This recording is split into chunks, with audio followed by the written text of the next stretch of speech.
Hello दोस्तों, स्वागत है आपका आपके channel the knowledge hub of the toppers में। तो आज के इस वीडियो में हम बात करेंगे कि क्लास 12th बोर्ड मैथ में 95 प्लस मार्क्स कैसे लेकर आएं।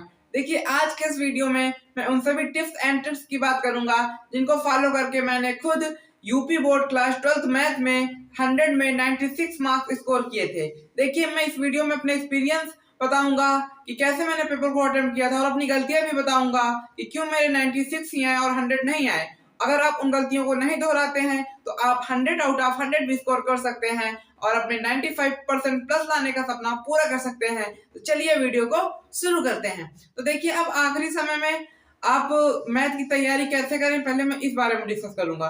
तो देखिए, आखिरी समय में जैसे जो टॉपर बच्चे हैं उन्होंने पहले से एनसीईआरटी पर पढ़ रखी होगी, कुछ रेफरेंस बुक फॉलो कर रहे होते, उन्हें कर रखी होगी या अनसॉल्व भी कर रखे होंगे, तो उनके लिए तो सब तैयारी पूरी है। अब उन्हें आखिरी समय में क्या करना है, उन्हें क्या करना है, एनसीईआरटी के जो क्वेश्चंस हैं और हाँ, विशेषकर जो एनसीईआरटी एग्जाम्पल है उन पर फोकस करना है, उनकी लगातार प्रैक्टिस करते रहना है। साथ में जो अनसॉल्व में 2019 से लेकर 2024 तक आए हुए क्वेश्चन है उनकी बार बार प्रैक्टिस करनी है। अगर आप इतना कर लेते हैं तो आपका पूरा 100 में 100 का काम हो जाएगा। अगर कोई बाहर से क्वेश्चन भी आता है तो उसको आप आसानी से कर पाएंगे क्योंकि आपने इतने क्वेश्चन की प्रैक्टिस कर रखी है।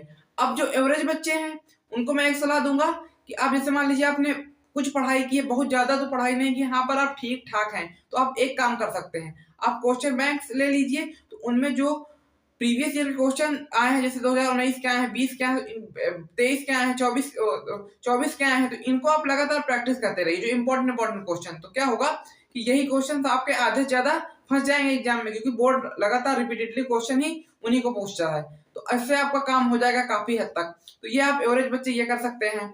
अब जो एकदम कमजोर है उनको तो मैं क्या बताऊं, कुछ भी लिख देंगे अपने पास होने के लिए। नहीं तो कुछ नहीं पढ़ा तो पास होना, तो खैर मैथ में तो थोड़ा दिक्कत हो जाती है क्योंकि फिजिक्स केमिस्ट्री में तो आप कुछ लिख सकते हैं, पर मैथ में ऐसा कुछ नहीं है।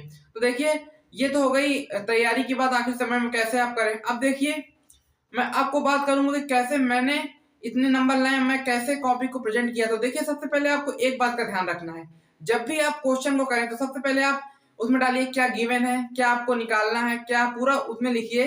ऊपर काले पेन से लिखिए, उसके बाद जब आप उसका हल डालिए तो वो आप नीले पेन से लिखिए, ठीक है।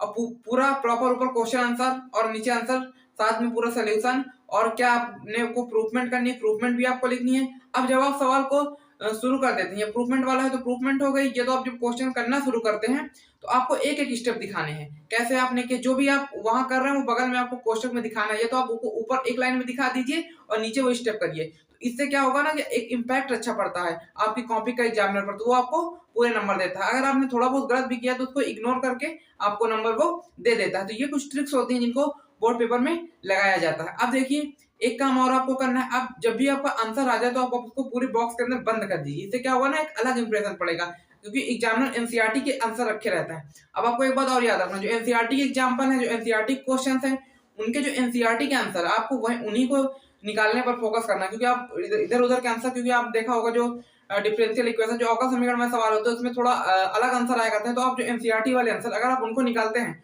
तो कोई भी मार्क्स कटने का कोई भी सवाल ही नहीं पैदा होता, क्योंकि वही आंसर एग्जामिनर अपने पास रखता है, उन्हीं पे आंसर पर आपको नंबर देता है। तो ये बात हो गई। अब देखिए, आपको एक बात और याद रखना है कि जैसे मान लीजिए आपने कोई, मान लीजिए रिलेशन फंक्शन में कोई सवाल कर रहे हैं, जहां पर इम्प्लाइज डैट का चिन्ह वहां पर वो लगाना है आपको, जहां पर फार यूरी वो लगाना है, हर जगह जो चिन्ह जहां पर है, ब्रैकेट जहां पर, हर चीज आपको प्रॉपर लगानी है, तभी आपको पूरे नंबर मिल पाएंगे। हाँ, आपको सारे स्टेप भी लिखने हैं। तो ये हो गई मैथ के प्रेजेंटेशन के बारे में, और पूरी तरीके से आपको साफ सुथरा लिखना है। देखिए, अब मैं आपको एक बात बताऊं कि मेरे क्यों नंबर कटे थे, मेरा पर्सनल एक्सपीरियंस क्या है। देखिए, हुआ क्या था ना कि एक क्वेश्चन आया था इंटीग्रेशन का, तो वो दो पदों में था ऐसा कुछ, तो मैंने उसको एक बार किया तो वो मुझे गलत लग रहा था, मैंने उसको काट दिया, फिर मैंने उसको किया, फिर वो उसको गलत कर दिया, काट दिया। अब 2 बार कर दिया, लेकिन तीसरे बार मैंने उस क्वेश्चन को सही किया था, पर मैंने वो बाद में किया था क्वेश्चन, उसको 2 बार कट करके। और एक मुझे विकल्प बहुविकल्पी में थोड़ा सा डाउट था, पता नहीं वो सही था कि नहीं, उसको बाद में मैंने फिर आके चेक नहीं किया, दूसरे एग्जाम की तैयारी करने लगा अगले पेपर की।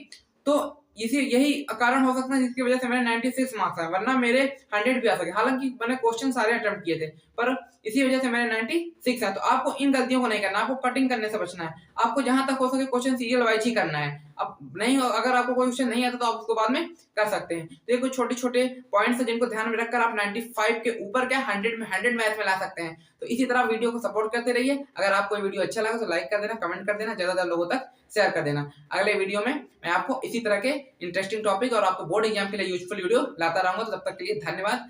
पढ़ते रहिए और बोर्ड एग्जाम में फोड़ के आइए।